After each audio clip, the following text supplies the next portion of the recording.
ouvimos agora o toque da campainha com a entrada dos ministros, com tudo já preparado no plenário para o início dos trabalhos, reunindo a composição completa da Suprema Corte Brasileira. A presença também, é claro, da representante do Ministério Público Federal, presença obrigatória, Procuradora-Geral da República, Raquel Dodge. E vamos acompanhar toda a sessão de hoje, como sempre, ao vivo, direto do plenário. Declaro aberta essa sessão ordinária do Supremo Tribunal Ministro Dias Federal. Toffoli, presidente do Passo a STF. palavra à senhora secretária, que fará a leitura da ata da sessão anterior.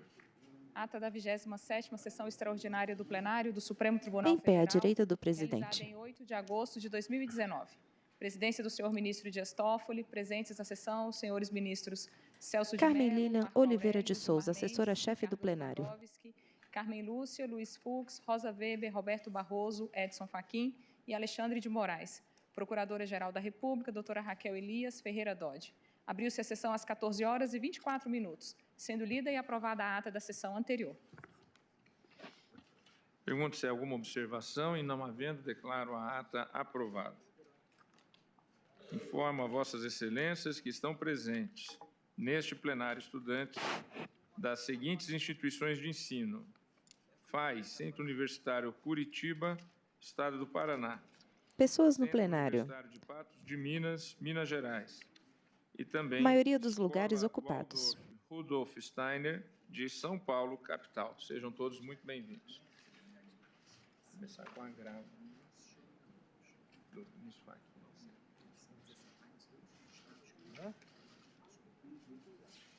Esse é o único agravo que tem.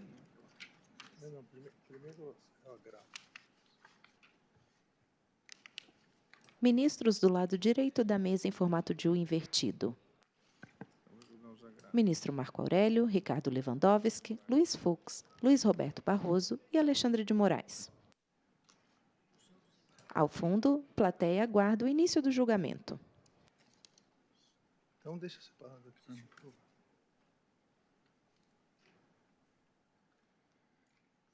Presidente Dias Toffoli. Para julgamento em conjunto, mas em razão de, especificamente, alguns colegas estarem impedidos, eu mesmo, em um deles, por ter atuado no passado na Advocacia Geral da União, eu vou iniciar por aquele em que não há nenhum colega que esteja impedido para o julgamento.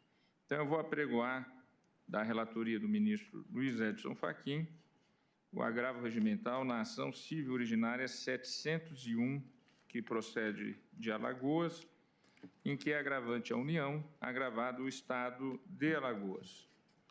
Consta que, após o voto do relator negando provimento ao agravo regimental, pediu vista dos autos do ministro Alexandre de Moraes. Isso ocorreu no plenário virtual em sessão de 29 de setembro a 5 de outubro de 2017. Como o voto fora proferido, ministro Luiz Edson Fachin, no ambiente virtual, eu penso que devemos, inicialmente, apesar de ser um pedido de vista, iniciar com o voto de Vossa Excelência, porque foi transferido o julgamento para o plenário físico. E aqui todos os presentes estão aptos a votar, pelo menos não há nenhuma anotação, neste caso, de impedimento ou suspeição. Ministro Luiz Edson Fachin, com a palavra. Senhor presidente, eminentes pares, senhora Procuradora-Geral da República... Ministro Edson Fachin, na ponta da mesa em formato de U, do lado esquerdo. Esse agravo regimental, senhor presidente, advém de decisão levada a efeito nesta ação civil originária 701, que advém do Estado de Alagoas, como apregoado por Vossa Excelência. Tem na matéria de fundo um conjunto de circunstâncias que são comuns aos diversos temas e itens, são ao menos os 8 primeiros itens da pauta desta sessão de hoje. Portanto, o que aqui se aprecia, de algum modo, concerne a essa mesma compreensão acerca do salário e educação, ou seja, acerca do Fundef. No caso específico desse agravo regimental, entendo que não assiste razão à parte ora agravante, e a agravante aqui é a União Federal. E, por isso, reitero nesse momento o voto que já houvera indicado no plenário virtual pela negativa de provimento ao agravo regimental, e eu faço nas seguintes razões. Entendo que a parte insurgente não trouxe argumentos com aptidão para infirmar a decisão agravada. Em alegação à infringência ao princípio da colegialidade, verifica-se, é o que eu estou aqui a assentar, que o reconhecimento da infraconstitucionalidade da matéria acumulada à existência de julgamento sob o regime de recursos repetitivos, logo, sistematicamente aplicado no que diz respeito aos municípios e decorrente da competência jurisdicional de uniformização da legislação federal do Superior Tribunal de Justiça, são elementos por si só capazes de ensejar a atuação monocrática sujeita à revisão do colegiado mediante agravo interno e embargos de declaração acerca da controvérsia. Aliás, é exatamente o que está se fazendo aqui, examinando o agravo regimental, como não poderia deixar de ser, pelo colegiado.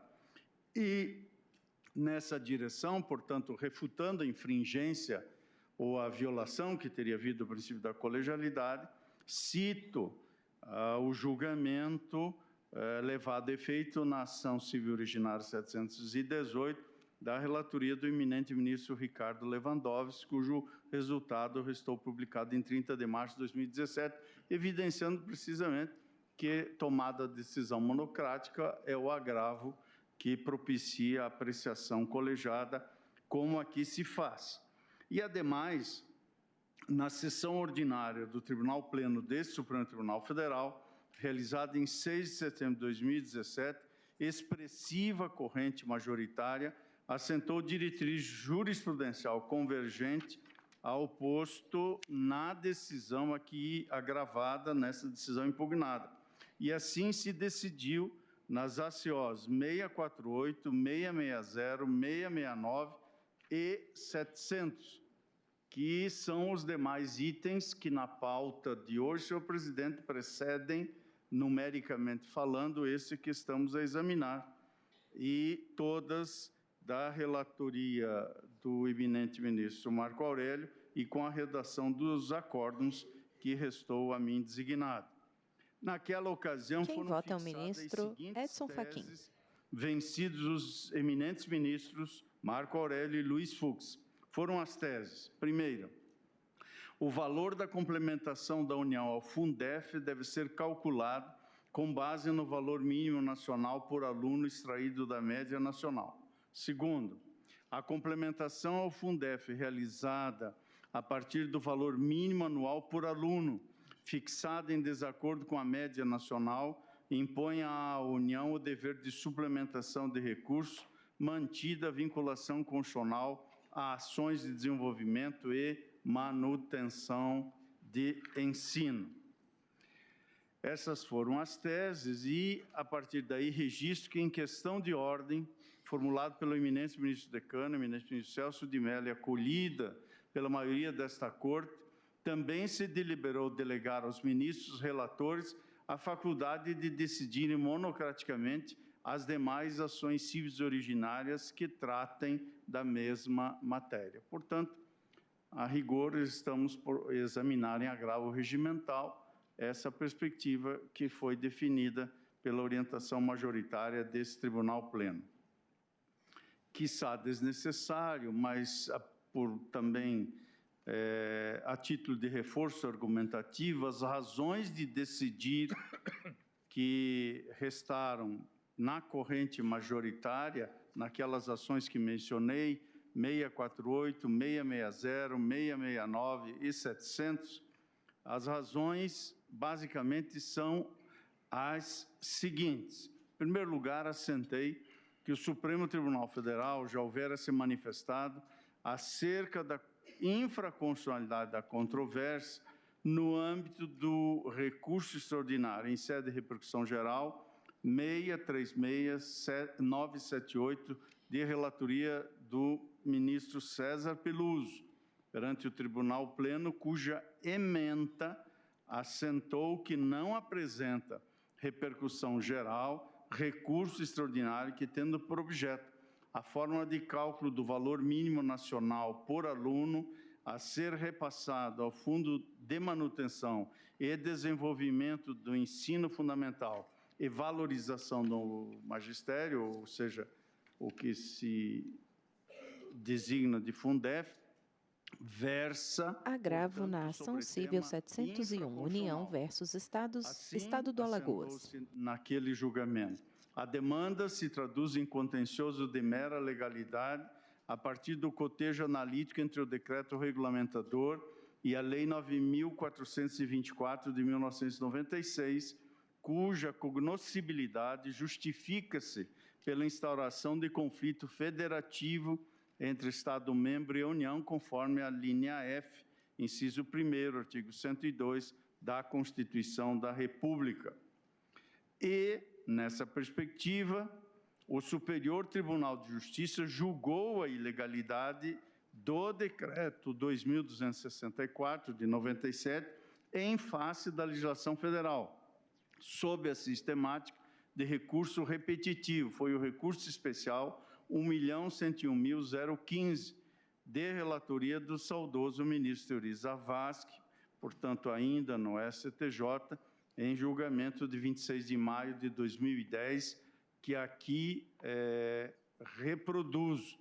Lá se assentou no trecho elucidativo do voto do saudoso ministro Teori que o decreto 2264, ao regulamentar a lei 9424, estabeleceu como parâmetro para a fixação do valor mínimo do Fundef a observância de uma importância intermediária, resultante da média de cada valor mínimo alcançado dentro de cada fundo por unidade da federação, exorbitando assim do seu poder normativo ao criar limitação não prevista em lei, possibilitando à União a prerrogativa de fixação do valor anual por aluno em valores aquém daqueles que deveriam ser fixados, caso fosse observado o comando legal.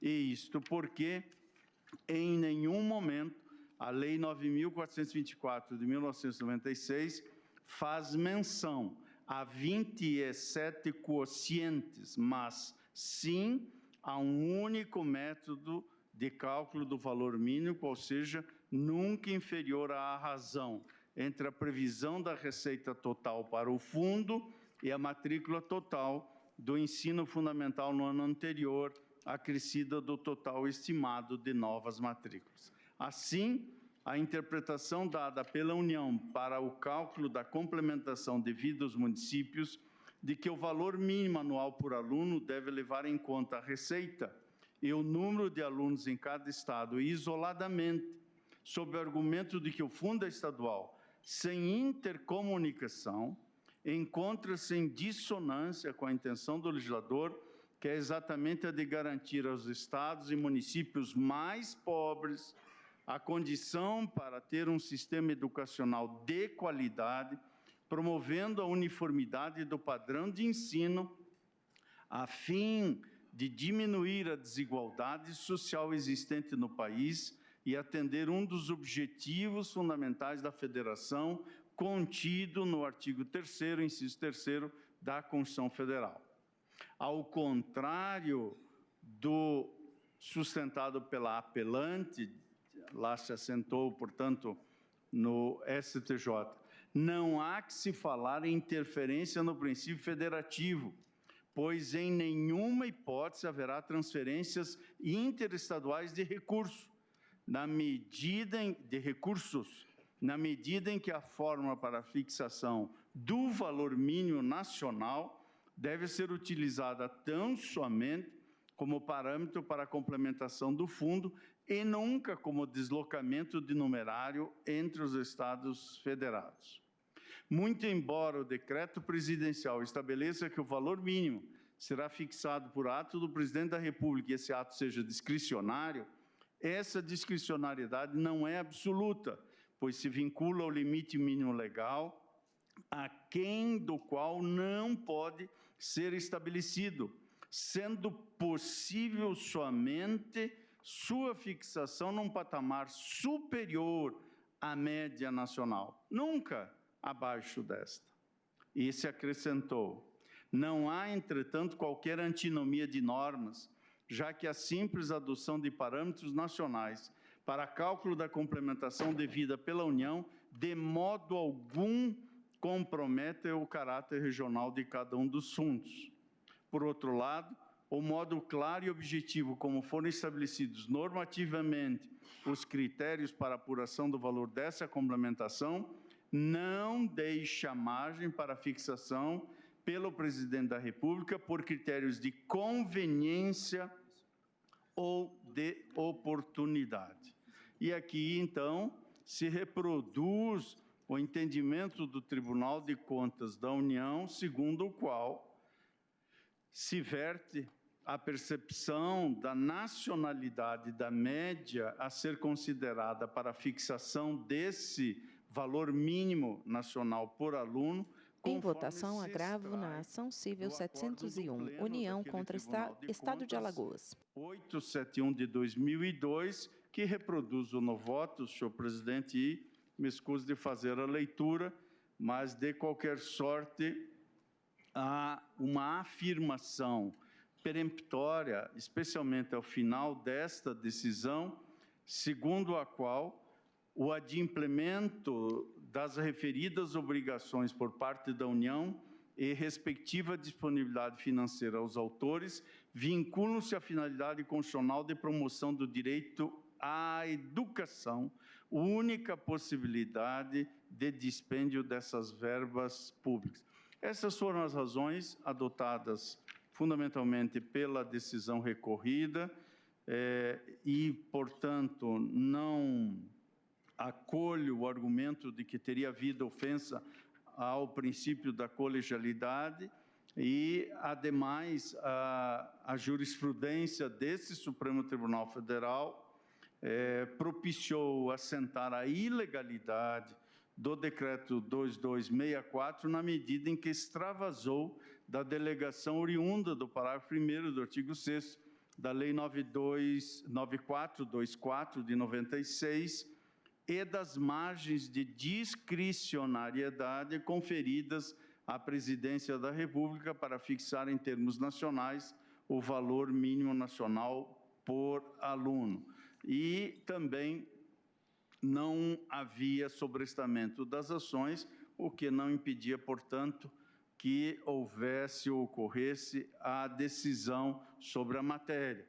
É certo que não se desconhece o tema 416 da sistemática da repercussão geral, cujo paradigma é o recurso extraordinário 635.347 de relatoria do eminente ministro Luiz Roberto Barroso, que versa sobre a forma de pagamento de débito originado de erro no cálculo das verbas a serem repassadas pela União a título de complementação ao Fundef.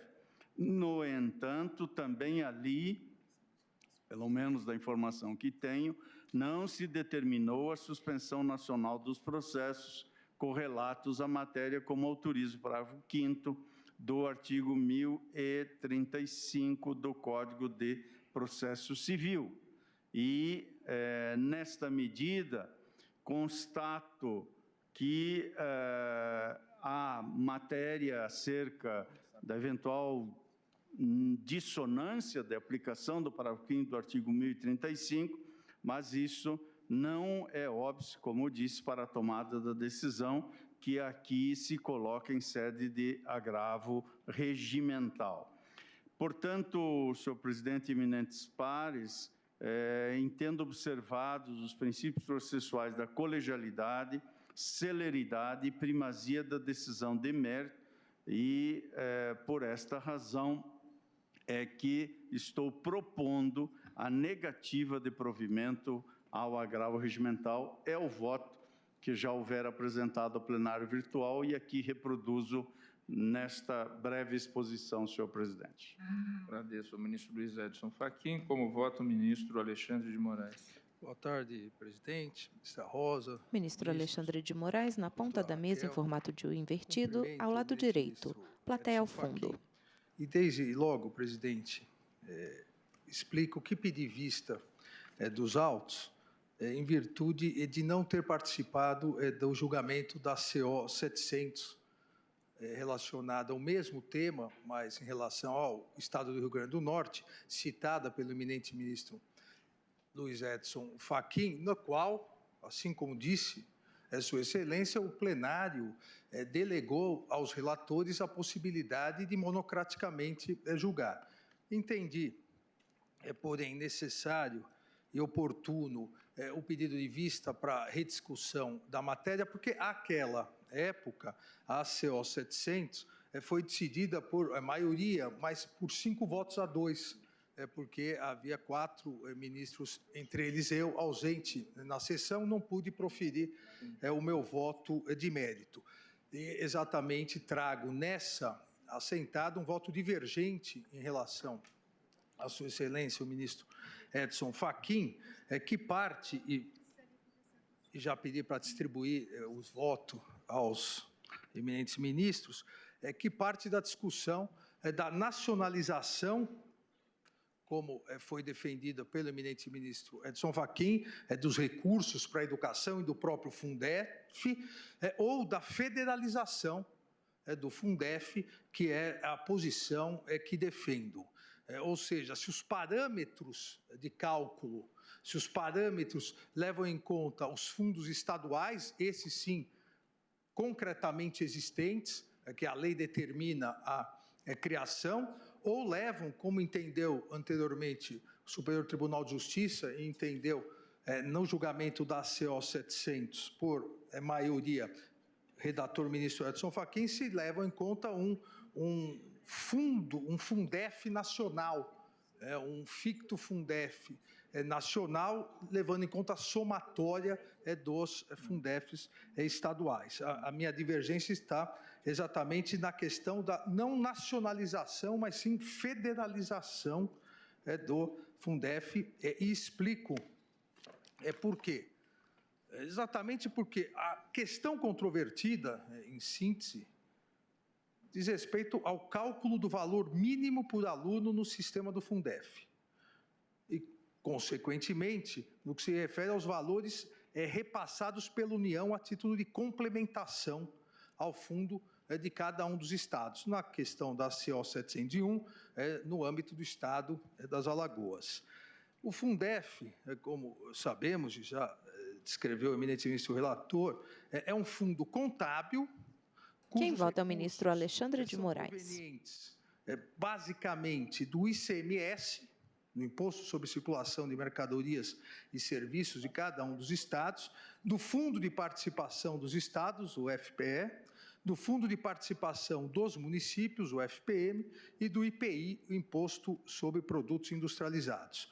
A ideia da, então, criação do Fundef e da destinação desses recursos é que eles deveriam ser aplicados para manutenção e desenvolvimento do ensino público e para valorização do magistério. Todos esses recursos seriam distribuídos no âmbito de cada estado e do Distrito Federal, na proporção do número de alunos matriculados anualmente nas escolas cadastradas, consideradas as matrículas da primeira a 8ª séries do ensino fundamental. Agravo na ação civil 701, União contra Estado de Alagoas. Na ACO 700 prevaleceu por maioria, essa posição parte da premissa de que o Supremo Tribunal Federal deveria aplicar já um entendimento uniformizado pelo Superior Tribunal de Justiça, de relatoria do saudoso ministro Teori Zavascki, na questão do cálculo do valor mínimo anual por aluno, o VMAA. A partir dessa premissa, como foi dito anteriormente, o cálculo do valor mínimo nacional por aluno seria repassado ao Fundef. Ministro Alexandre. Perdão. Vossa Excelência me permite fazer uma colocação? Por favor. É que houve uma intervenção do ministro Marco Aurélio. Adentrando o mérito em si do pedido formalizado na ação civil originária. E essa decisão individual, ela partiu de precedente do tribunal que ainda está sujeito à modificação, considerados embargos declaratórios. E Vossa Excelência mesmo apontou que, na assentada em que formalizado esse precedente, submetido a uma condição resolutiva, provimento dos declaratórios, o tribunal não estava completo e o score foi um score de 5-2. Indago se não seria o caso de aguardarmos para, antes de enfrentarmos o agravo sob a relatoria do ministro Luiz Edson Fachin, nós terminarmos o julgamento das ACOs que estão pendentes de apreciação de embargos declaratórios. Então, a proposta que eu faria seria essa: aguardarmos, presidente, e julgarmos os embargos declaratórios nos processos que desaguarão um impossível precedente. Presidente, permite, eu até solicitei a Vossa Excelência Aliás, pautasse... as ACOs estão com vista, Vossa Excelência. Exato. Eu pedi vista também na questão dos embargos, em virtude do quórum. Retoma a palavra o ministro Alexandre de Moraes. Por 5-2.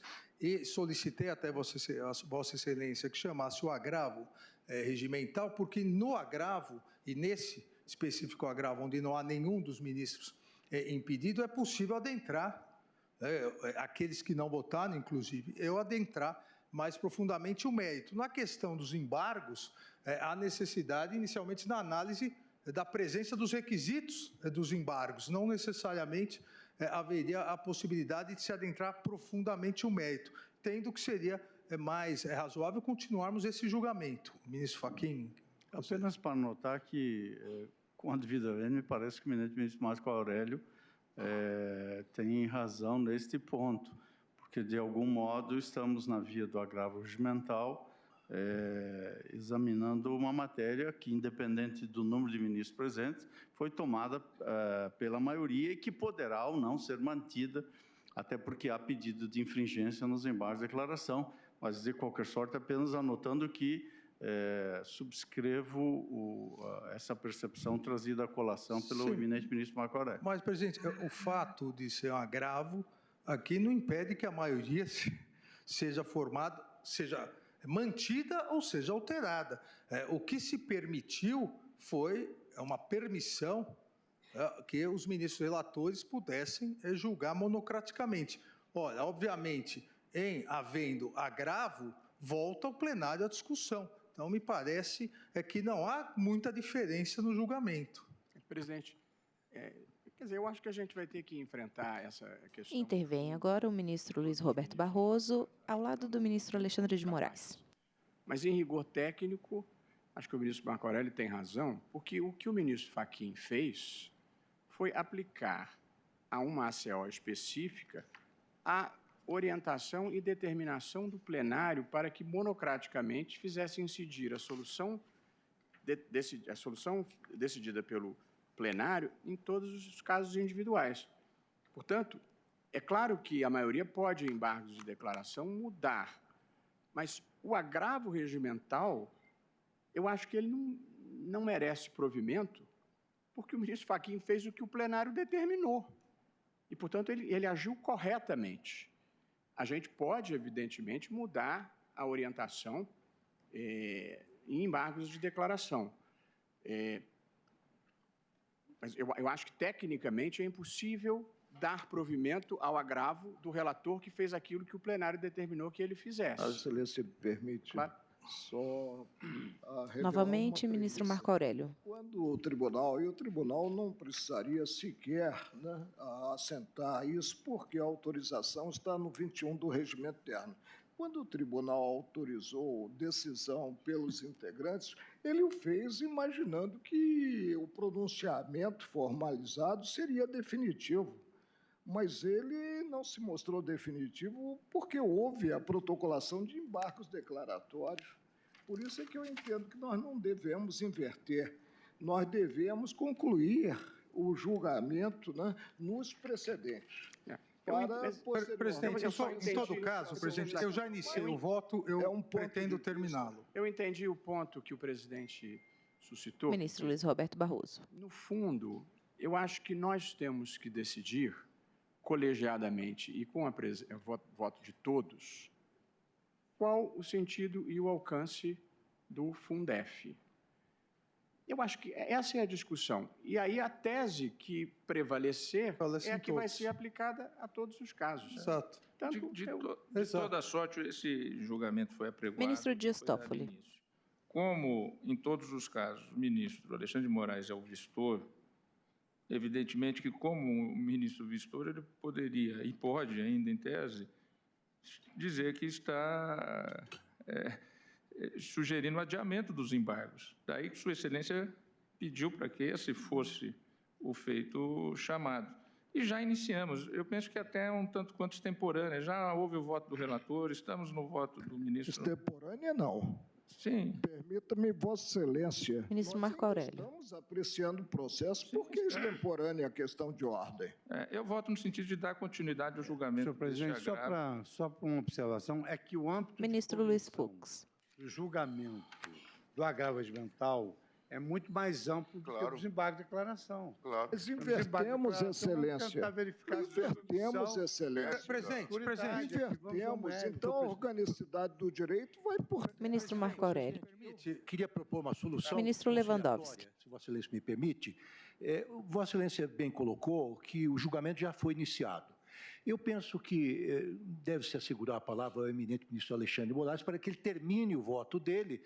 Em seguida, poderiam suspender este julgamento e aguardar o julgamento dos embargos. Os embargos estão também com ele. Os embargos, presidente, eu retiro de pauta os embargos e peço para prosseguir o meu voto, por favor. Bom, tá bom. Ministro Alexandre de Moraes. Vamos dar continuidade ao voto do ministro Alexandre de Moraes. Bem, presidente,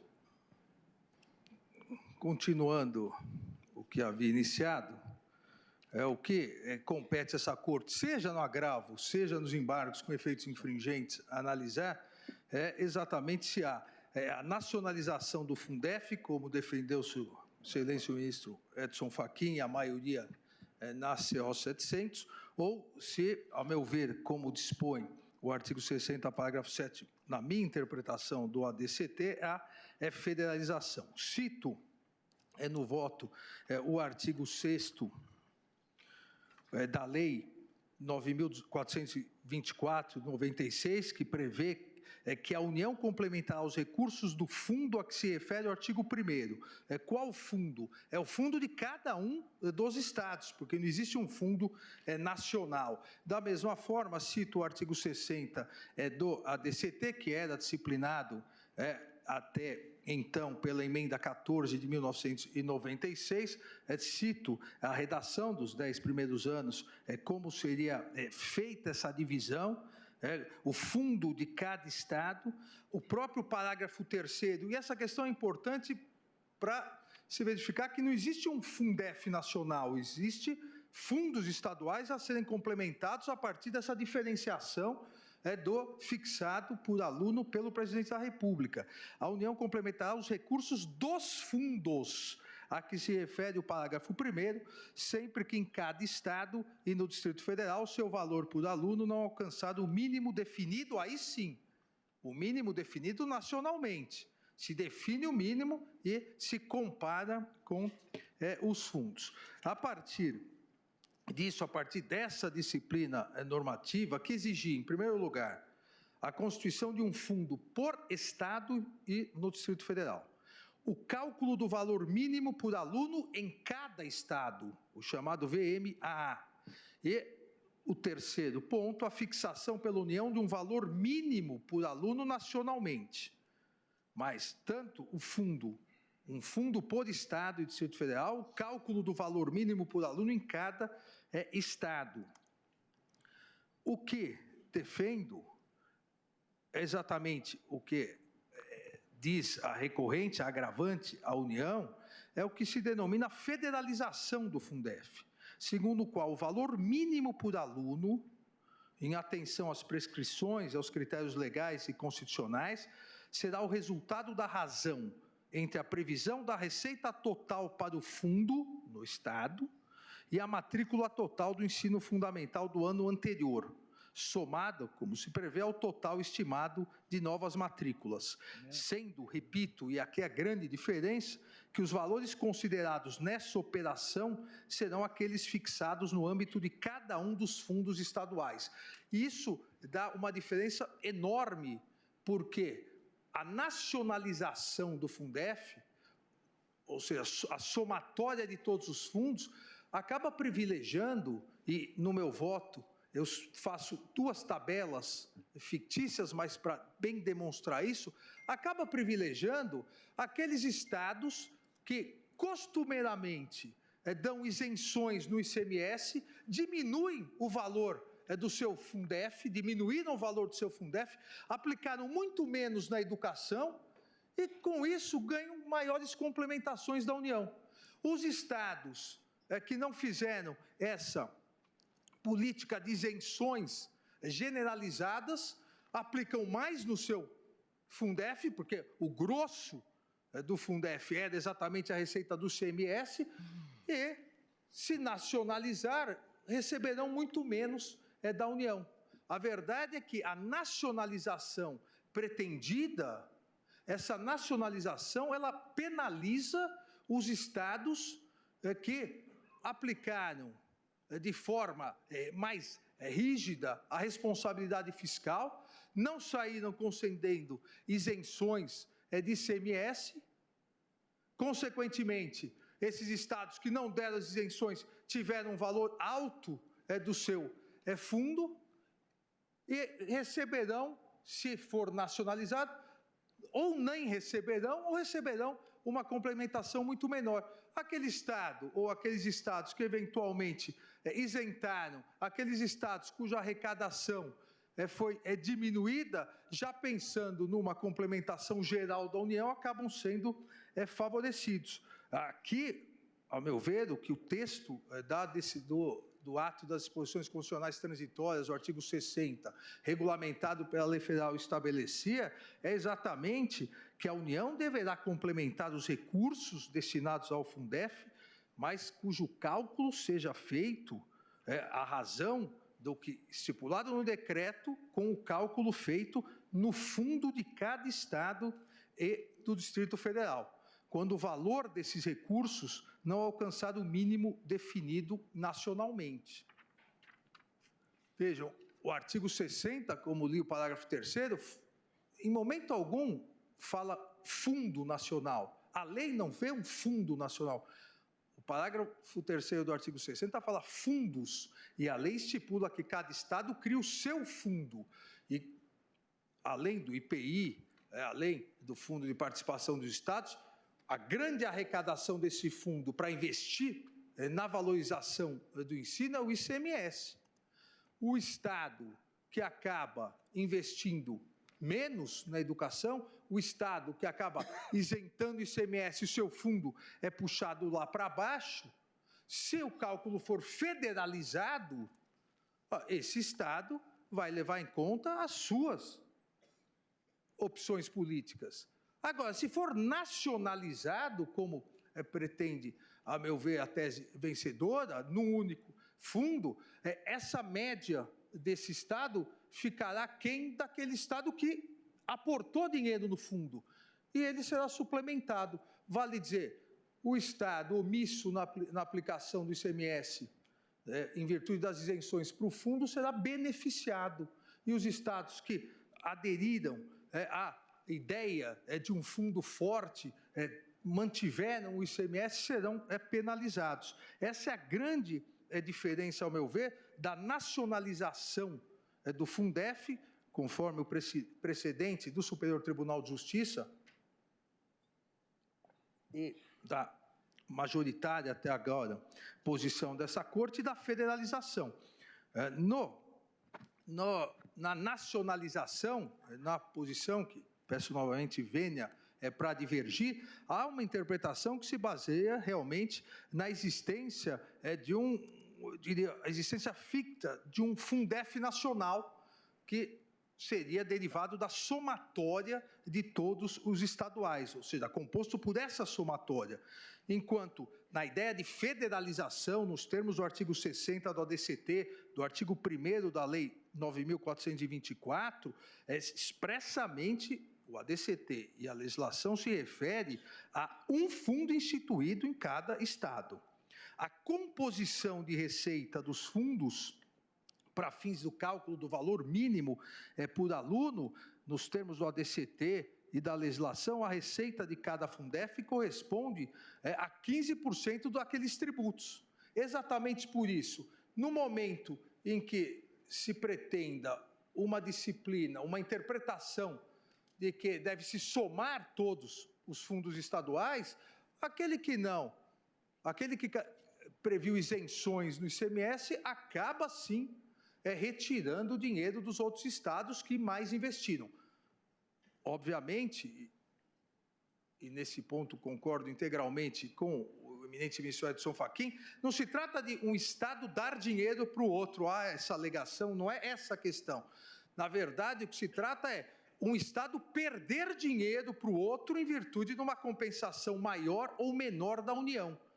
Quem vota é o ministro Alexandre de Moraes. De ganhar. E aquele estado ou os estados que deixariam de ganhar com a interpretação de uma nacionalização do Fundef seriam, lamentavelmente, os estados que mais aplicam, os estados que menos deram isenção de ICMS. Seriam penalizados aqueles em julgamento, agravo na ACO 701, União contra Estado de Alagoas. Entendo que, ao nacionalizar a discussão sobre o valor anual mínimo, que faz parte dessa conta de um suposto Fundef nacional, o que acaba ocorrendo é exatamente um desbalanceamento federativo. Quando a ideia do artigo 60, parágrafo 3º, com a redação que lhe deu a emenda constitucional de 1996, a ideia foi fortalecer cada uma das unidades federativas, obrigando-as a destinar 15% de determinados tributos, entre eles o mais importante, o ICMS, para educação, fortalecendo, assim, a educação e ainda recebendo uma complementação.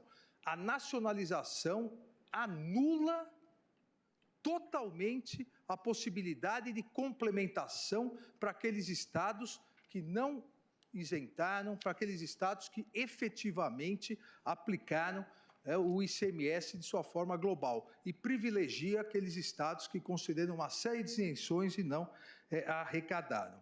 Essa ideia da federalização, esse entendimento, como disse, da necessidade dos cálculos serem regionais, em virtude da inexistência de um fundo nacional, foi, inclusive, defendida pela Procuradoria-Geral da República em seu parecer, que cito no voto, abre aspas, cumpre ressaltar que, em virtude de não existir um Fundef nacional, mas sim vários fundos estaduais, o valor mínimo definido nacionalmente nunca poderá ser inferior à razão entre a estimativa de receitas e as matrículas de cada um dos fundos estaduais. Ou seja, a federalização do Fundef, como determinou, ao meu ver, o artigo 60 do ADCT, que, repito, na minha concepção, não deixa dúvidas sobre a necessidade de se observar a estrutura federativa na distribuição dos recursos, pois o parágrafo 1º do referido artigo 60 diz claramente que, mediante a criação no âmbito de cada Estado e do Distrito Federal, de um Fundo de Manutenção e Desenvolvimento do Ensino Fundamental e de Valorização do Magistério de Natureza Contábil. Esse, inclusive, foi o entendimento já proferido anteriormente por essa Corte, na ADI 1749, de redatoria do eminente ministro Nelson Jobim, 2005.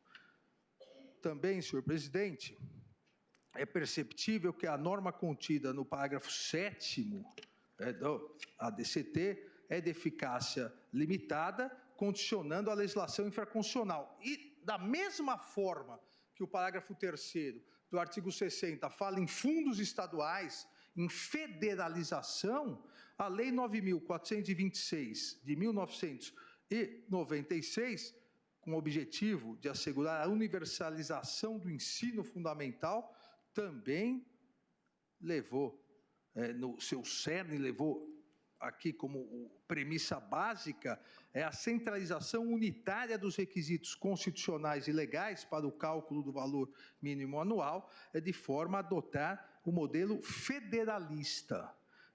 É importante, nesse caso, privilegiar, ou pelo menos garantir a igualdade entre os estados, mas não penalizar aqueles que não concederam isenções, aqueles que, ao concederem grandes isenções tributárias, diminuem sua arrecadação, rebaixam a previsão de receita total para o fundo estadual, diminui o valor mínimo por aluno do Estado e, ao pegar a soma geral dos fundos, a sua compensação cresce imensamente. E, óbvio, se cresce de um lado, diminui do outro. O dinheiro é finito. Alguém vai perder com isso.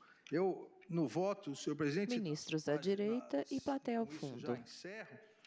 As folhas 11, faço uma simulação exatamente de que um Estado que, fazendo o cálculo, a razão entre a arrecadação e o número de matrículas, numa primeira hipótese, o Estado que chega a 100, terá complementação referente aos demais estados, uma média de 200, terá uma complementação de 100, veja, se ele chegou a 100, investiu, o ICMS, que é o grande componente do fundo, esse fundo teve dinheiro, chegou a 100, o número da União, 200, ele receberá 100 de complementação. Agora, se ele concedeu, esse mesmo Estado concedeu inúmeras isenções tributárias, inúmeras isenções de ICMS e arrecadou e chegou ao seu VMA, o valor mínimo por aluno, a 50, na ideia de nacionalização do Fundef, ele que investiu só 50 receberá 137. Ou seja, estaríamos privilegiando os estados que não investiram em educação. A ideia aqui não é e não foi a ideia do Congresso Nacional, como consta na exposição de motivos, ao alterar o artigo 60 do ODCT, a ideia não foi que a União substituísse os estados aqui. A ideia foi criar um fundo estadual para que 15% desses tributos, entre eles o ICMS, os estados fortalecessem, privilegiassem a educação e, além disso, tivessem concorrentemente um aporte da União. Não eventuais negligências possibilitarem não uma complementação, mas uma conduta absolutamente supletiva da União. Então, o presidente, em virtude dessas considerações, entendo que assiste razão à União quando se refere que o cálculo deve levar em conta os fundos estaduais, por não existir um fundo nacional, isso é ficto, e, consequentemente, pedindo todas as vezes ao eminente ministro relator, do provimento ao presente agravo regimental, de modo a julgar improcedentes os pedidos formulados pelo Estado de Alagoas na presente ação, e o pedido é exatamente um ressarcimento diferenciado, um novo cálculo de ressarcimento em virtude de um recálculo do Fundef. É o voto, presidente. Senhor presidente, apenas por amor ao debate e muito brevemente... Ministro Edson Fachin, à esquerda. Voto que vem de trazer à colação o eminente ministro Alexandre de Moraes, efetivamente que temos visões distintas da leitura, da compreensão deste fundo à luz da Constituição e daquilo que veio na legislação infraconstitucional e no decreto regulamentador. Sua Excelência, no voto, procura distinguir o que denominou de nacionalização do que denominou de federalização. E, de fato, temos aqui uma leitura distinta. E apenas para ponderar, isto que o eminente ministro Alexandre de Moraes denominou de nacionalização leva em conta que um aluno no interior do Piauí, para este fim, não pode valer menos nem valer mais que um aluno no interior do Paraná. Esta dimensão é que advém do inciso 3º do artigo 3º da Constituição, reduzir as desigualdades sociais e regionais.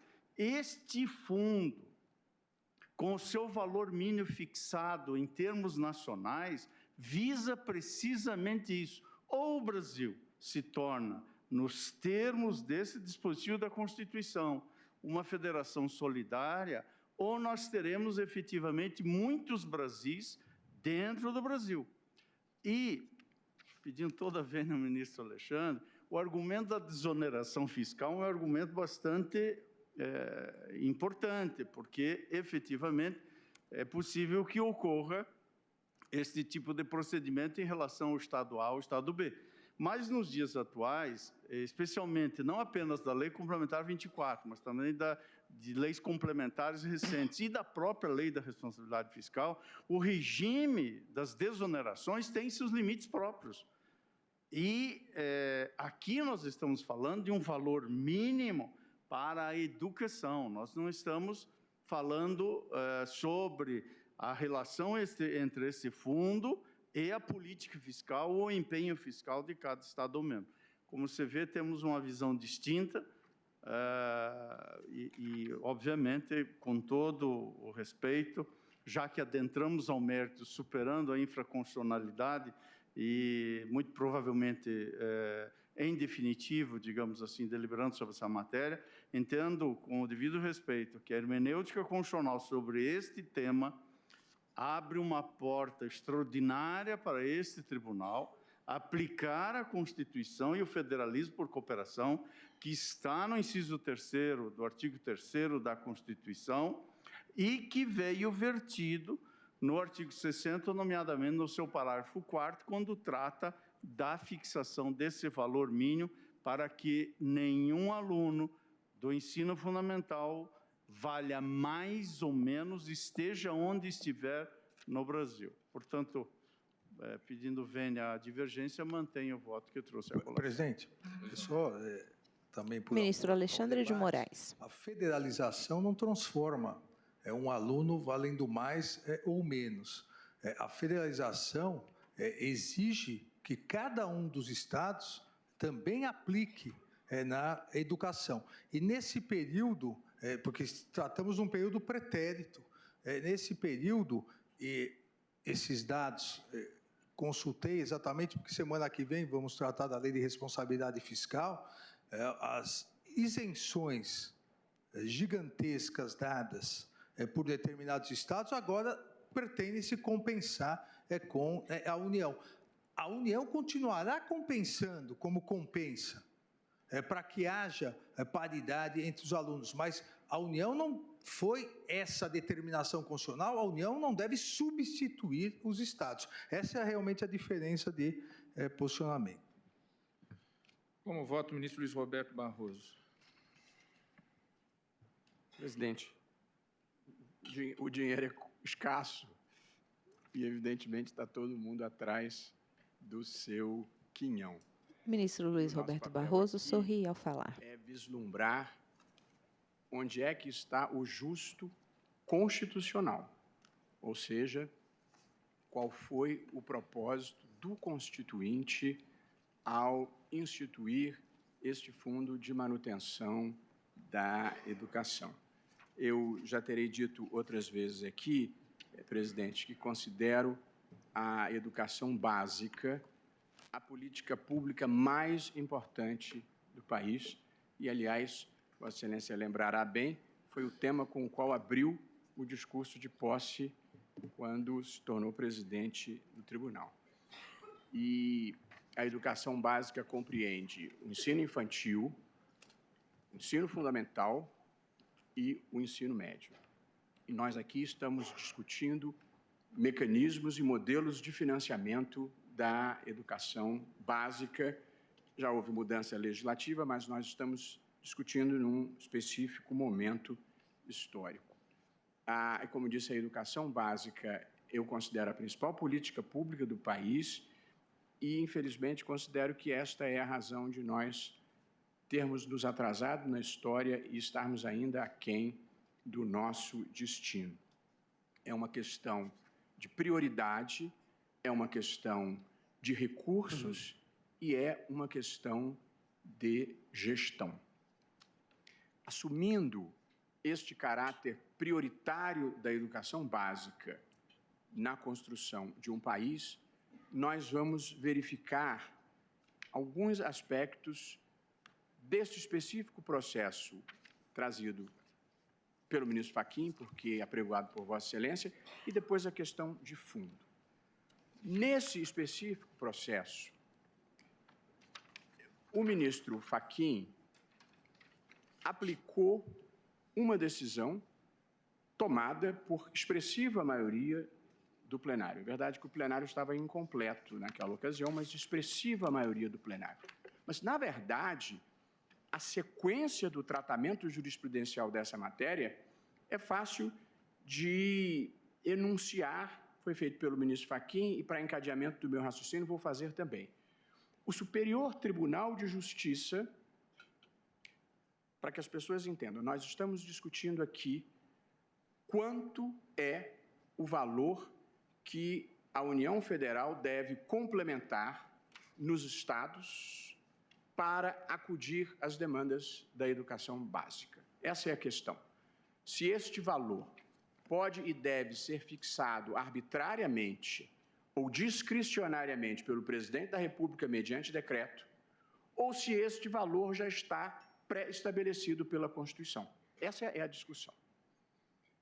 Evidentemente, a União, no momento de crise fiscal, quer ter a discricionariedade de alocar, em complementação aos fundos estaduais, aquilo que cabe dentro da sua disponibilidade. Porque, como disse, o dinheiro está escasso. Mas apenas para lembrar, está escasso para a União, está escasso para os estados e está escasso para os municípios. Portanto, o fato de a União estar em aperto não muda a minha interpretação da Constituição, porque os estados talvez estejam em aperto maior do que a União. Mas, retomando o raciocínio, esta matéria de saber se o critério era discricionário do presidente da República ou se já estava fixado na Constituição e na legislação ordinária, foi decidido pelo Superior Tribunal de Justiça. O Superior Tribunal de Justiça disse: há uma média nacional e a União tem que complementar os estados para que todos os estados tenham a mesma média nacional, ou seja, o mesmo valor mínimo investido por estudante, de modo a que não aconteça o que observou o ministro Fachin, de que um estudante do Piauí valha menos do que um estudante no Rio Grande do Sul. Somos brasileiros e precisamos educar uniformemente toda a população. Então, vem o Superior Tribunal de Justiça e, interpretando a legislação, diz: há uma média nacional e a União tem que complementar em cada fundo estadual até se chegar a essa média nacional. A matéria é alçada ao Supremo em recurso extraordinário e o ministro César Peluso conduz a votação no sentido de dizer: este tema é infraconstitucional. Ou seja, este tema é um tema para ser decidido pelo Superior Tribunal de Justiça. Esta foi a posição do Supremo.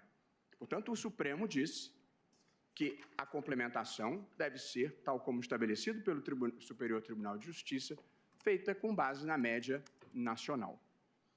Ainda assim, pelo incrível sistema processual brasileiro, em que a mesma matéria volta ao Supremo sucessivas vezes, aliás, como esse caso demonstra, quer dizer, o processo não termina nunca, a questão não é assentada nunca, volta a matéria ao Supremo Tribunal Federal em ação civil ordinária.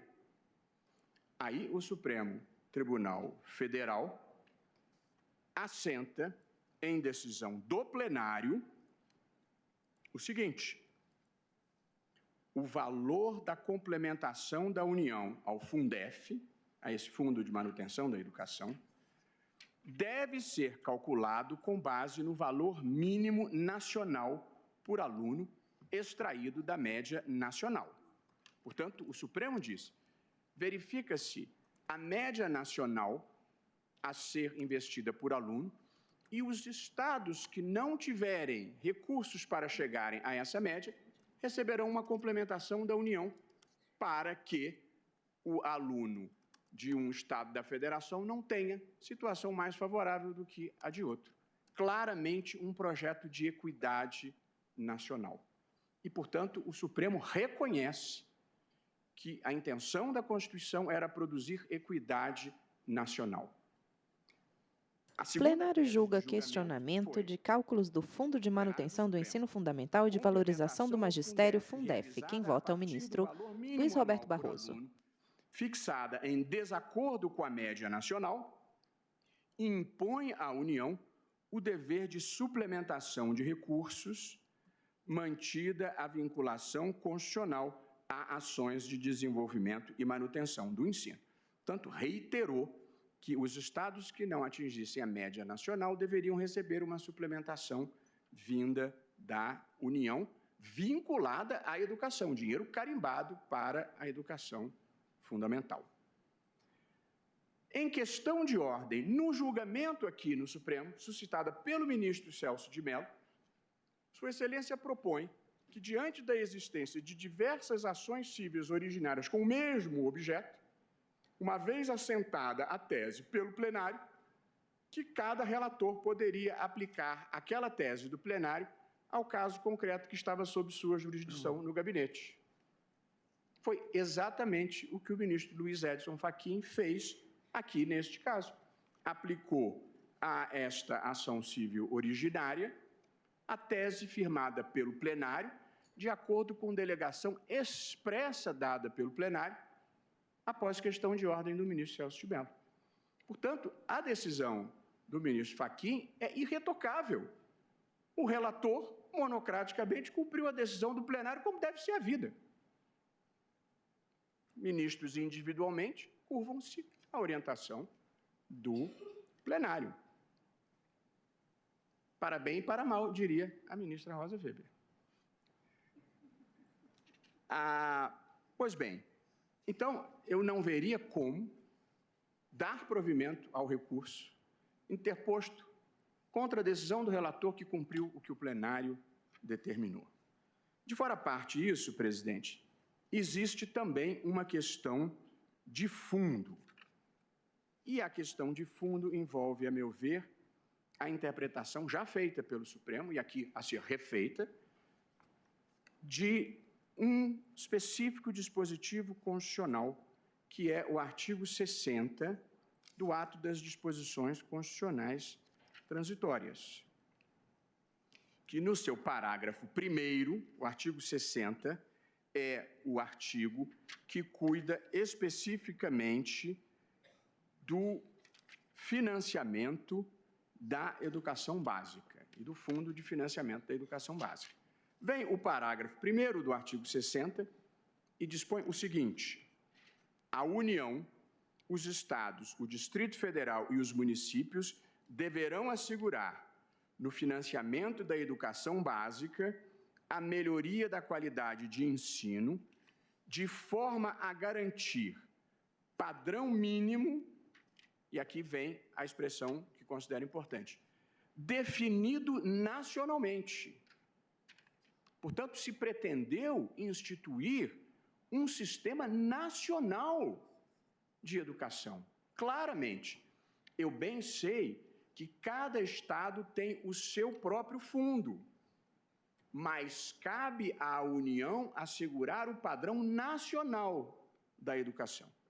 E aí vem o parágrafo 3º do mesmo artigo 60 e diz: o valor anual mínimo por aluno do ensino fundamental, no âmbito do Fundo de Manutenção e Desenvolvimento da Educação Básica e de Valorização dos Profissionais da Educação, o Fundeb, portanto, o valor anual mínimo por aluno, não poderá ser inferior ao valor mínimo fixado nacionalmente no ano anterior ao da vigência desta emenda constitucional.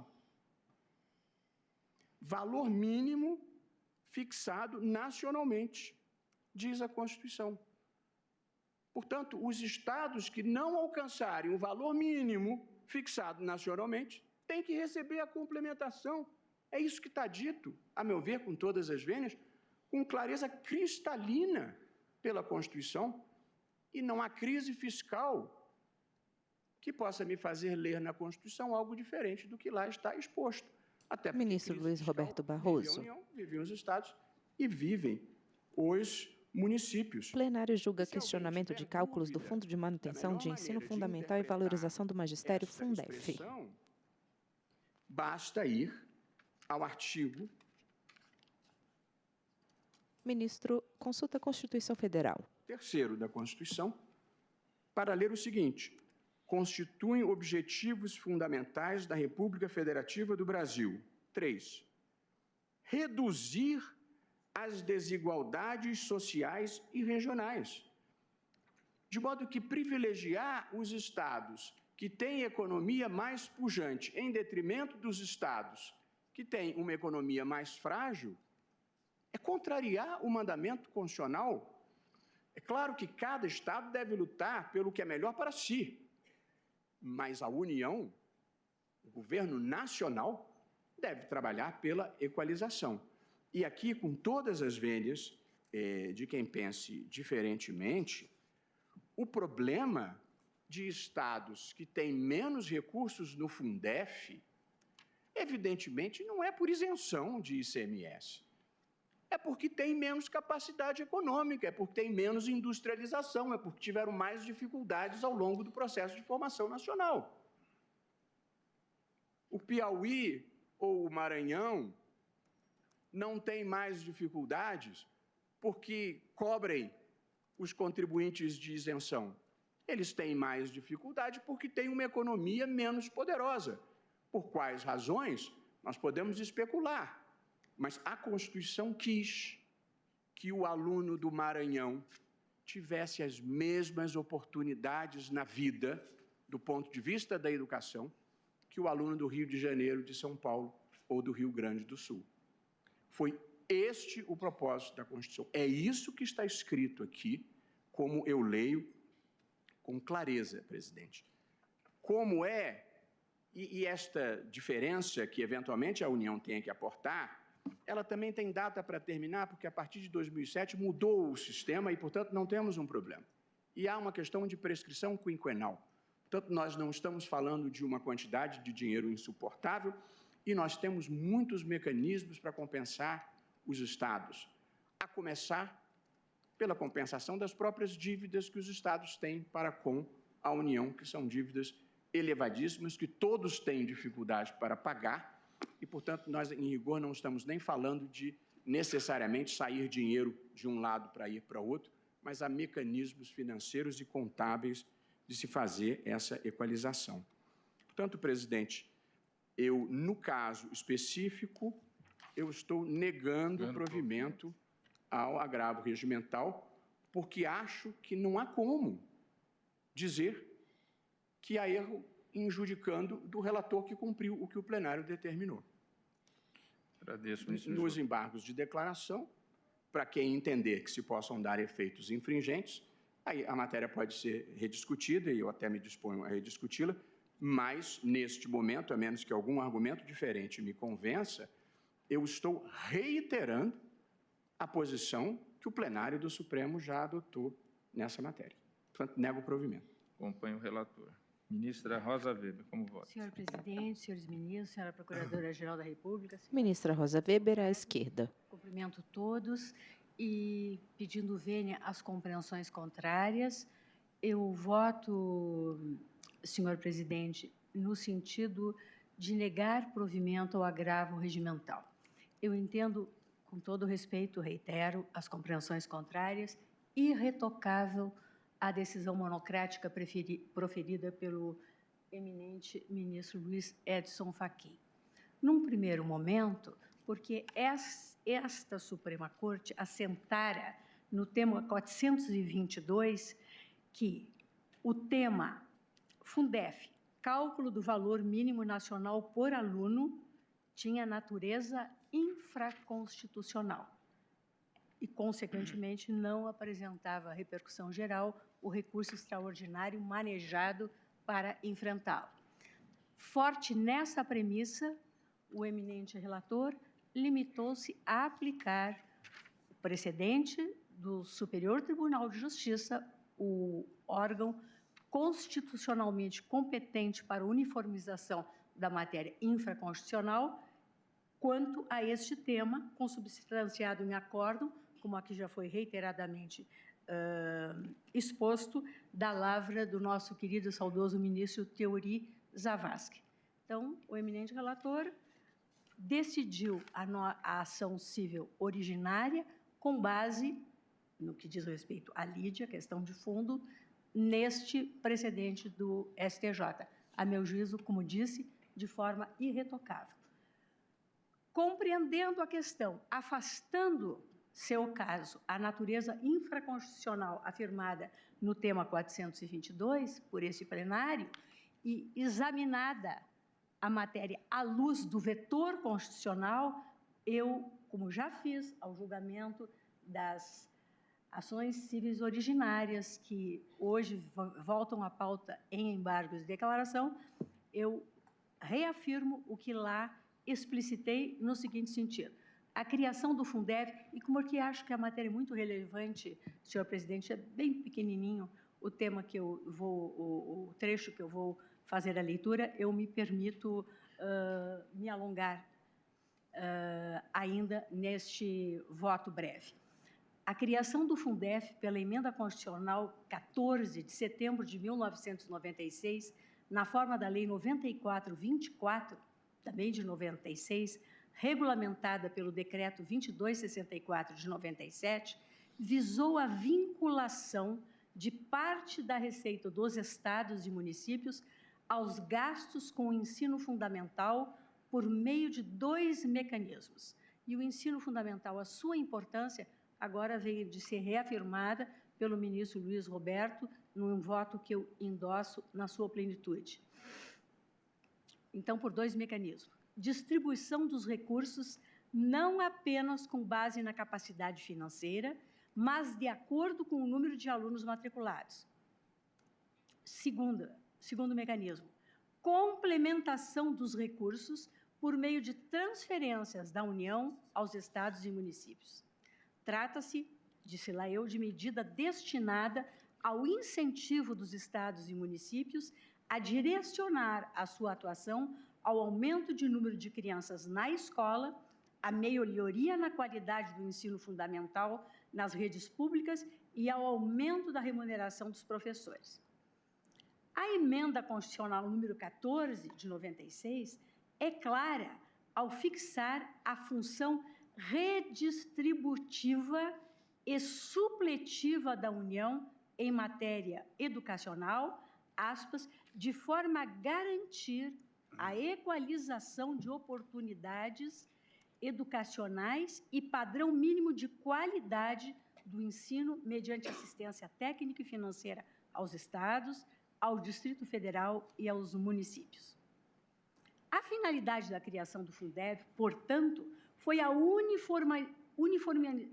uniformização da qualidade do ensino fundamental na concretização do objetivo fundamental da Federação de reduzir as desigualdades sociais e regionais, previsto no artigo 3º, inciso 3 da nossa Lei Fundamental. A universalização do acesso à educação e a qualidade do ensino são condições essenciais à participação política na sociedade e, portanto, inerentes ao exercício da cidadania, especialmente em um país como o nosso, ainda marcado por profundas desigualdades socioeconômicas. A Emenda Constitucional 14, de 96, repito, ao imprimir nova redação ao artigo 60 do ADCT, determina a fixação de um valor mínimo nacional por aluno com a finalidade de atender a um padrão mínimo de qualidade de ensino definido nacionalmente. E, nesse contexto, senhor presidente, entendo que a concretização da finalidade da norma constitucional de equalização da qualidade da educação no âmbito nacional vincula-se ao patamar nacional mínimo de investimentos por aluno a ser observado por estados e municípios e complementado pela União, com base também em parâmetros nacionais. Considerar dados estaduais para esse cálculo significa, a meu juízo, relativizar a complementação da União de acordo com a realidade econômica local, de forma que aqueles que precisam mais receberão menos, em completa inversão da finalidade constitucional. Na verdade, como disse, e muito bem disse o ministro Fachin, um aluno no interior do Acre há de ter a mesma atenção e valer tanto quanto um aluno no interior do Rio Grande do Sul ou de São Paulo. Com todo o respeito, reitero as posições contrárias, acompanho na íntegra o eminente relator, negando o provimento ou agravo pelo duplo fundamento que constitui o mérito deste agravo interno. Agradeço, ministra Rosa. Como voto, ministro Luiz Fux. Senhor presidente, agrade a corte, Ministro Luiz Fux, à direita. Público, senhores estudantes e advogados presentes. Senhor presidente, naquela oportunidade, com relação à questão de fundo, eu fiquei vencido.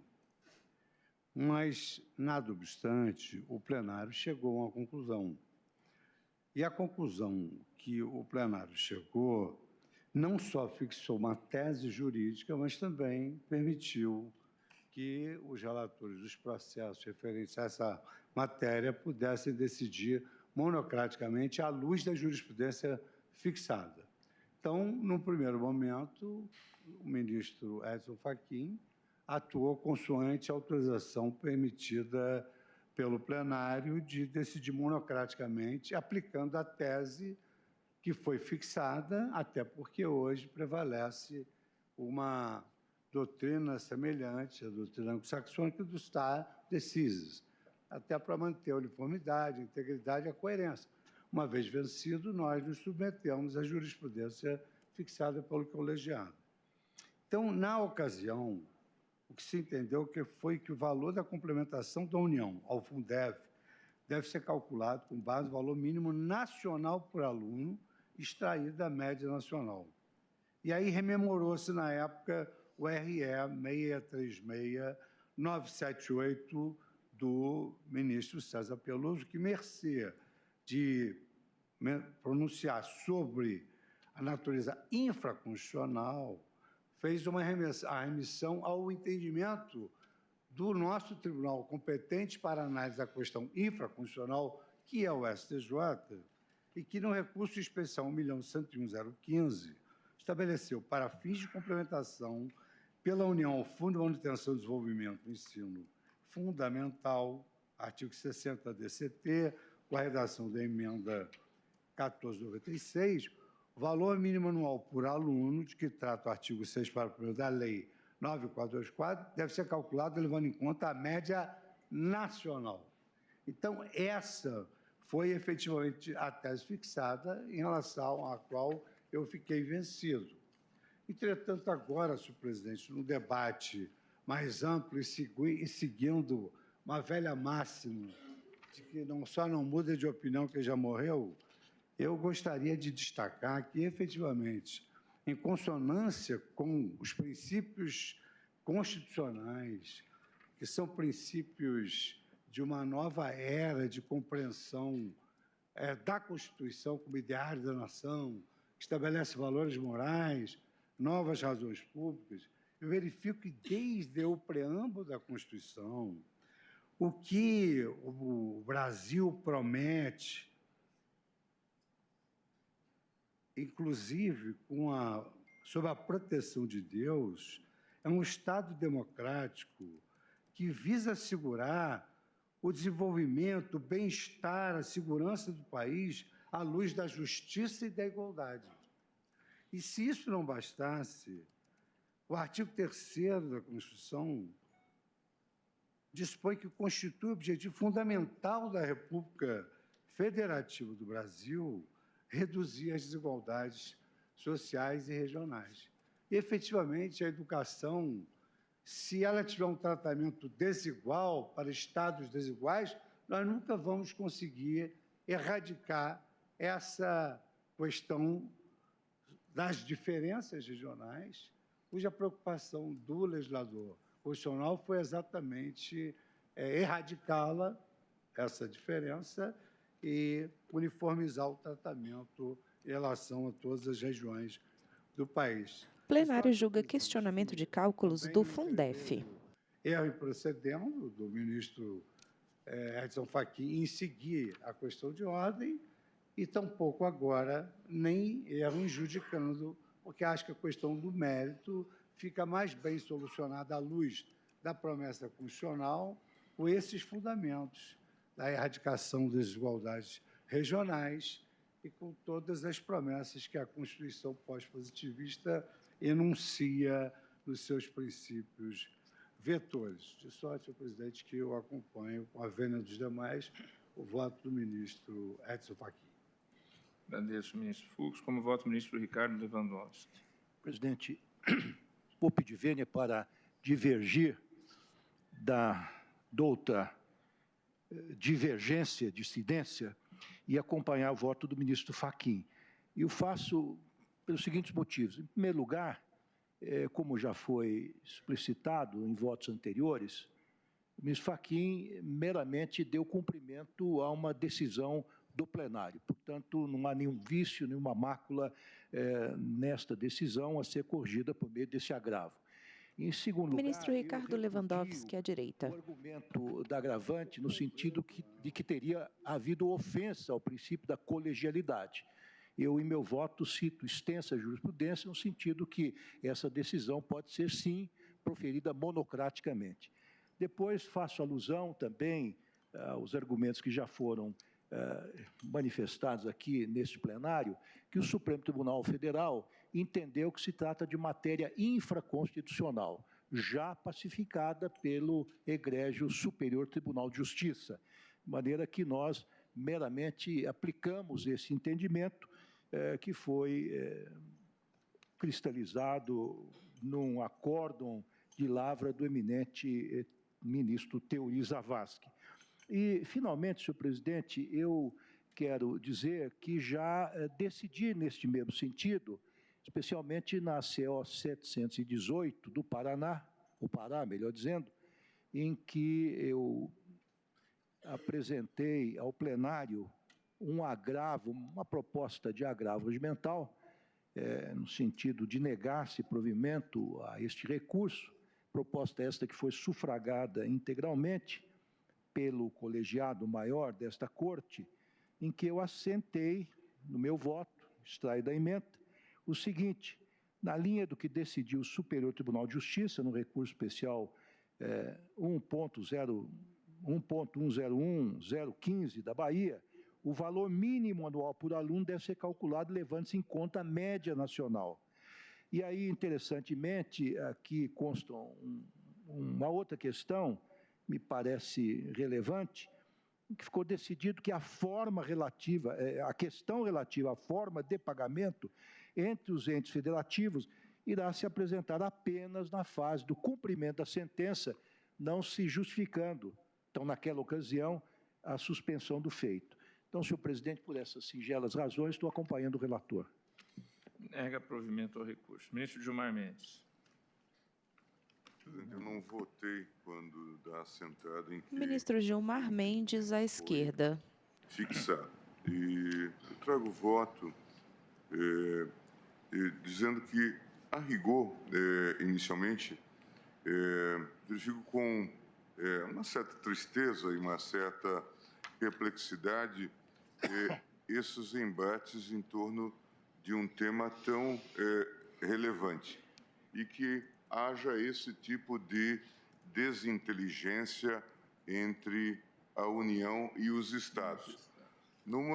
Em relação à interpretação de uma emenda constitucional que está longe de ser principiológica, se nós olharmos o texto, é um daqueles modelos de norma transitória extremamente detalhado.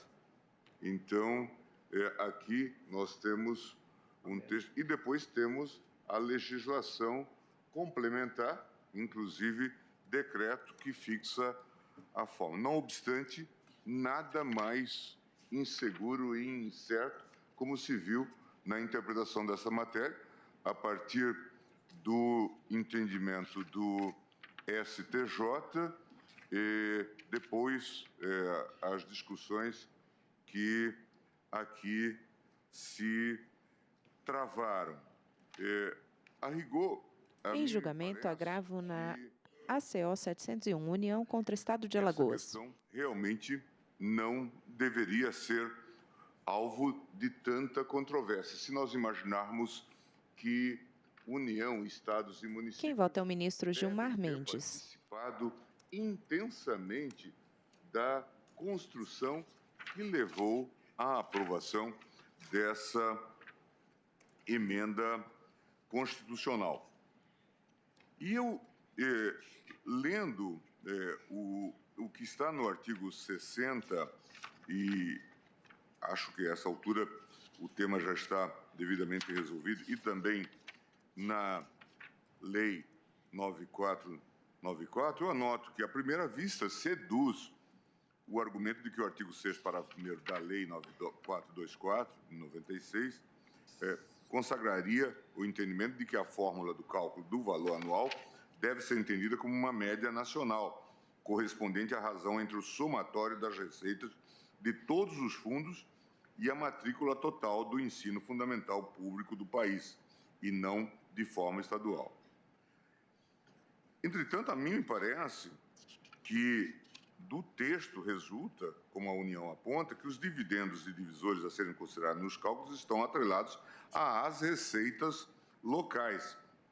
E isso inviabilizaria a identificação das variáveis de que trata o dispositivo supramencionado a partir de uma fórmula com índices nacionais.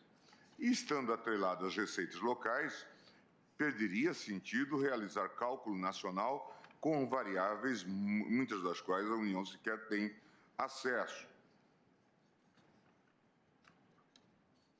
que poderia inviabilizar tal procedimento. E parece que o debate é extremamente técnico e certamente deveria ter tido um consenso no âmbito do próprio diálogo interinstitucional entre União, Estados e municípios. Mas esse não é o primeiro caso em que essas controvérsias se instalam depois de uma redação negociada como ocorreu aqui. Ainda recentemente, eu participei de uma audiência para discutir o cumprimento daquela nossa decisão a propósito do tema da Lei Candia, em que os estados vindicam a complementação devida por parte da União. E nesta confusão, como nós assentamos na ação direta por omissão, que se não houvesse resposta por parte do legislador, viesse uma decisão supletiva, complementar do Tribunal de Contas, surge um documento, ministro Fachin, do Tribunal de Contas, dizendo que aquela dívida já não mais existiria. Portanto, que a União não teria documento elaborado nas instâncias técnicas do Tribunal de Contas. Portanto, contradizendo, inclusive, a nossa decisão. Portanto, é um conundrum, é uma grande confusão o que se coloca nessa temática. A despeito, portanto, da redação bastante detalhada do texto constitucional, parece que se insiste mesmo na... Plenário julga questionamento de cálculos do Fundef. Controvérsias. Eu ainda há pouco conversava com o ministro Fux, este é um caso em que houve já até intervenção da Procuradoria-Geral da República. Os honorários nessas causas, parece que só a fixação do honorário de uma das causas monta, presidente, a R$1 bilhão. Portanto, o dinheiro irá para escritórios de advocacia. Essa condenação está indo para escritórios de advocacia e não para a finalidade educacional. É bom que isso fique registrado em termos históricos, que a falta de mecanismos para a solução dessa controvérsia entre a União e o Estado aproveita a todos, menos as crianças, como nós estamos aqui a declamar. Quer dizer, honorários de R$1 bilhão. Veja, fruto também, dizem, do novo CPC. Portanto,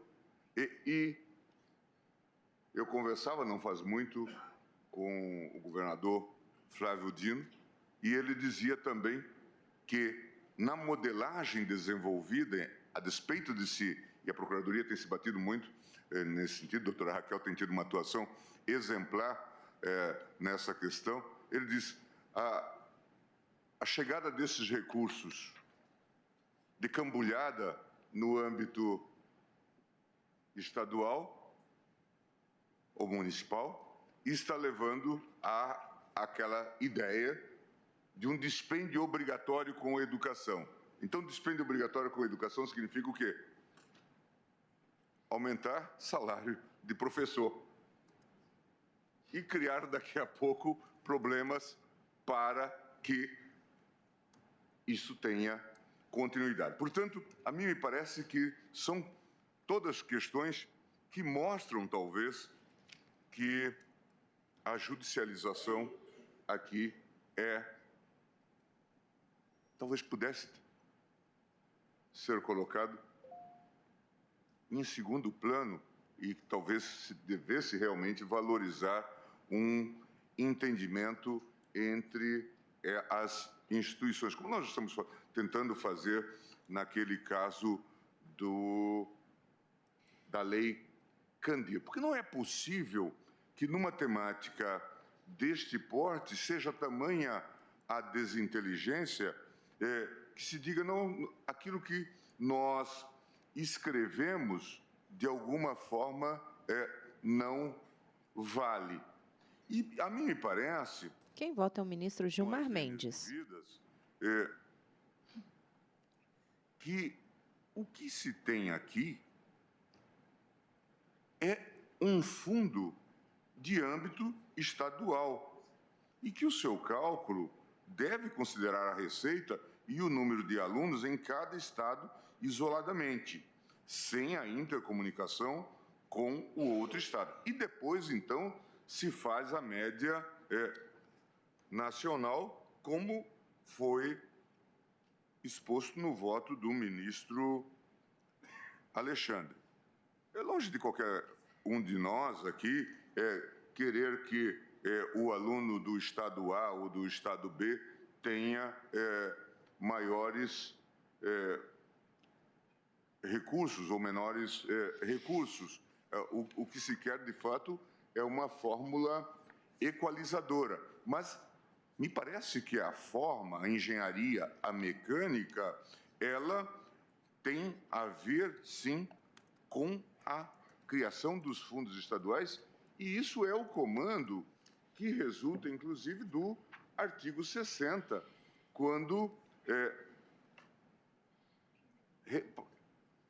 refere-se ao texto, aos impostos ou ao resultado da receita que deve compor cada fundo. Então, a mim me parece que essa questão foi considerada pelo constituinte derivado na formulação, embora a controvérsia que se instalou e que é séria mostra que não houve consenso em relação à implementação desse fundo. O plenário julga questionamento de cálculos do Fundef. Evolução institucional, a despeito do papel do Supremo e do Senado, no que diz respeito às questões federativas, é que temas como esse, talvez,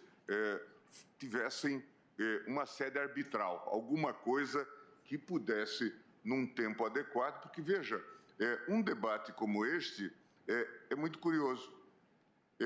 Nós o travamos, mas quase já sem efeito útil, porque se recursos não foram destinados de maneira adequada para estados e municípios, eles o serão agora, mas muito provavelmente não para a finalidade a que se destinavam. As crianças que deveriam ter recebido esses recursos à época correta e, portanto, com o impacto que se deveria ter sobre o ensino, essas já não são mais crianças, não é? Nós vemos, inclusive, a própria norma transitória. Quer dizer, é um modo de lidar com essa temática que parece bastante desarrazoado. Eu leio também o decreto que, no artigo 3º, o decreto que regulamentou a temática, e que traz esse modelo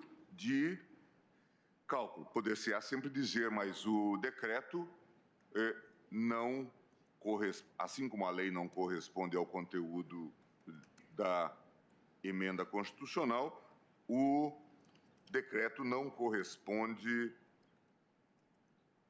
àquilo que quis o Constituinte derivado. Mas aqui resulta que a complementação anual da União corresponderá à diferença, se negativa, entre a receita anual do fundo em cada unidade da Federação e o valor mínimo da despesa definida para o fundo no mesmo ano. Portanto, o Fundef teria como objetivo complementar eventual déficit orçamentário dos entes federados quanto aos valores investidos na educação fundamental, tendo como parâmetro o valor nacional por aluno. Esse déficit orçamentário ocorreria em razão de uma frustração da receita inicialmente prevista para investimento em educação ou no aumento inesperado de matrículas no ensino fundamental. Por isso, reconhecendo a seriedade do tema e a seriedade da interpretação trazida pelo eminente ministro relator e todos que o acompanharam, eu estou pedindo vênia, apenas para deixar a minha posição assentada, para acompanhar às inteiras o voto do ministro Alexandre. Entender que a fórmula de cálculo deve observar a especificidade dos fundos, os quais são vários, e que não houve deficiência regulamentadora pela União do valor mínimo anual por aluno. Eu estou votando, portanto, pelo provimento do agravo. E eu julgaria, portanto, improcedente os pleitos dos Estados. Agradeço. Como vota o ministro Marco Aurélio? Decididamente, o sistema não fecha. Ainda Ministro Marco Aurélio, à direita. Apreciação do primeiro processo apregoado. E primeiro processo que revela um agravo regimental, a se sugerir, portanto, julgamento célere. A primeira parte da sessão praticamente já foi consumida. E por que isso está ocorrendo? Está ocorrendo pela importância da matéria de fundo, matéria situada em um setor sensível, que é o setor da educação. O Supremo hoje, conforme ressaltado em obra que foi lançada no dia de ontem, de Felipe Recondo, os 11, não é mais um órgão colegiado. É um órgão de atuação no campo individual. Cerca de 90% dos casos são apreciados monocraticamente. O que ocorreu na espécie não cabe mais ponderação. Aliás, perdi até o tempo, consumi o tempo do colegiado fazendo a ponderação. A esta altura, cabe votar. O relator atuou no campo individual, monocraticamente, e o fez a partir de precedentes do plenário.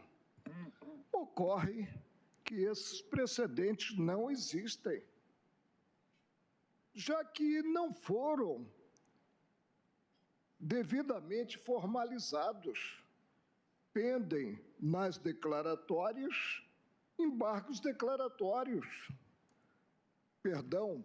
Pendem embargos declaratórios nas ações cíveis originárias citadas pelo relator, como a revelarem precedentes.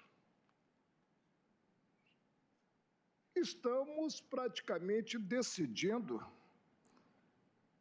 com essa roupagem de agravo regimental, tema pendente considerado o crivo do colegiado. Estamos colocando em segundo plano os embargos declaratórios formalizados, e creio que formalizados pela União, nas ações cíveis originárias. E aí nós temos as 669, a 648, a 660, a 700, e chegamos ao agravo. Presidente, organicidade do direito, especialmente do instrumental, visa a segurança jurídica, saber o que pode ou não ocorrer em certo procedimento, em certo processo, considerado o direito positivo, o direito posto.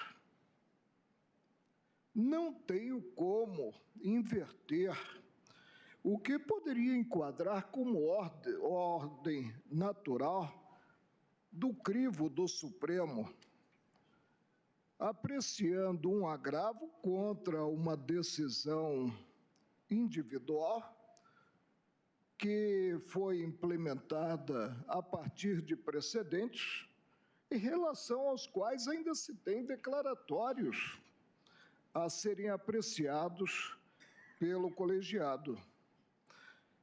Peço vênia para prover o regimental.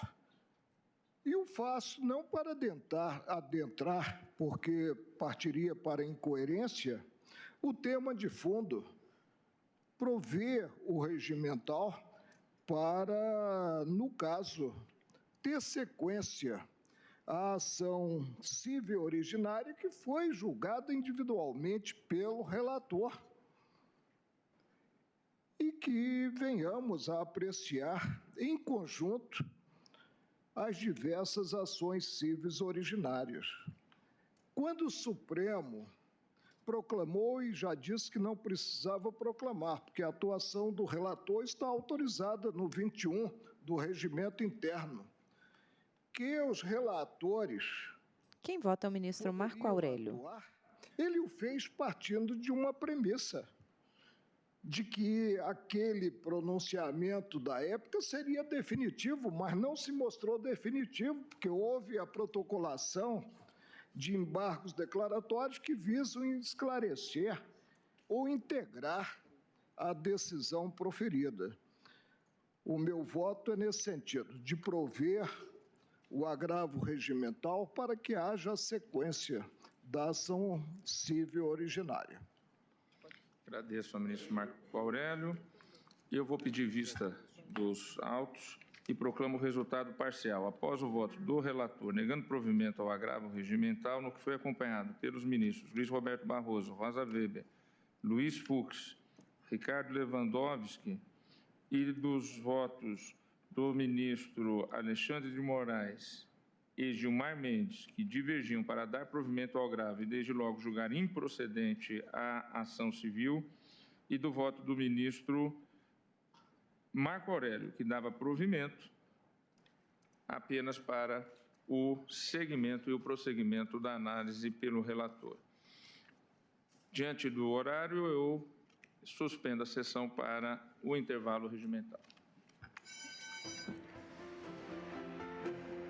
Parede de mármore claro ao fundo, bandeira do Brasil à esquerda, brasão ao centro.